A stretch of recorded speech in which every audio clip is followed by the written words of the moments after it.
Kia ora koutou and welcome to Underwater Cities Extra Time. The Extra Time videos exist because I can't cover everything I want to say about a game in 3 minutes. The 3-minute format's really cool, but it has its weaknesses. And for this video, I really want to talk about why Underwater Cities is a gold medal game for me. What sets this apart from a bunch of other games I've played this year, and why I seriously think it's going to stay in my collection for a dirty long time. Simply put, Underwater Cities is one of the best games I've played this year, and potentially one of the best games I've ever played. Now, why does it tickle me so much? Let's dig in and find out. One of the reasons Underwater Cities works for me is because it's a bit like games I already enjoy a lot. So yeah, I consider it an absolutely fantastic game, but I also like things like Terraforming Mars and Gaia Project. Games that involve engine building and a lot of moving parts, and well, science fiction themes as well.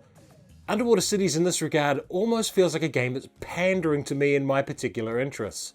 I like long games, I like games with lots of decisions, and I'm a sucker for a sci-fi theme, and Underwater Cities does all that. Just like Gaia Project, and just like Terraforming Mars. One of the things I love about all those games is you start off with a blank slate, a board like this, which is full of possibilities. And the decisions you make shape what turns up on the board. So after all of those decisions, you go from having a blank slate like this, to a nice, fully finished city like this big underwater complex that's yours and yours alone. And how you got here is a result of a bunch of different decisions that you made. And that brings me to one of the deceptively clever things about Underwater Cities. Each turn, you're really only making one decision, and that decision is which one of the 3 cards in your hand are you going to play? Now, of course, you don't always have to get the placement bonus as well as the card bonus, but really, you absolutely want to. And at this time, I've got one of each color, which gives me a lot of options, but you're never ever going to have one of each color and the perfect combination each and every time you go to play a card. And that's really the standout thing about Underwater Cities, is matching these cards against the available actions. If you've got the absolute perfect combination of things you want to do, it works out perfectly for you. But that's never the case. There's always going to be spaces blocked up that you can't use. You're also going to have cards in your hand that you really want to play, but you don't want to take the matching color action at that time. This is a game that's absolutely ruinous for people who are stuck on one path and absolutely have to take the action they want to take. And the trick there really is that you only have 30 actions per game. So if you are matching the right action card to the right location, you're essentially getting double actions.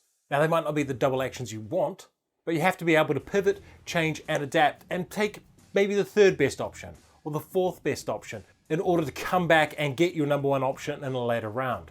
And that, I think, is the fundamental core of why Underwater Cities is a great game. In some ways, a game is easy if you can always take the action you want to take. There are a lot of games that force you to make non-optimal decisions and get the best outcomes out of them. And it's not just worker placement games.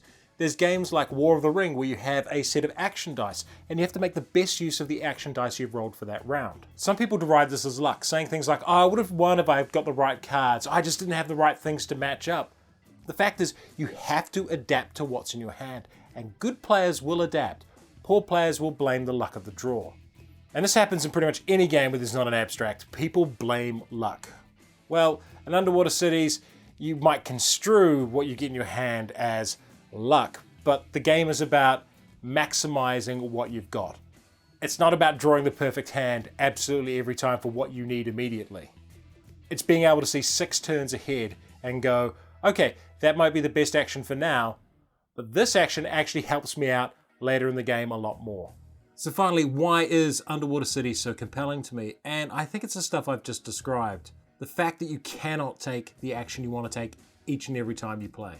That you have to make the best of a bad situation continuously. That you have to make plays that will pay off in 6, 8, 9 rounds time. That you have to suck it up and do a bad move because you know it will allow you to do a good move later. It's that pressure that comes with the game to make good decisions in bad circumstances. Or to make the least bad decision at that time. And few games actually put that kind of pressure on you. In some ways, this is better than Terraforming Mars in that regard. In Terraforming Mars, you can build a sprawling tableau of dozens of different cards with chaining effects. And you can have your own sort of mini-game going on that's totally distinct from what anyone else is doing. Underwater Cities never gives you that freedom. It's always limited in the number of actions.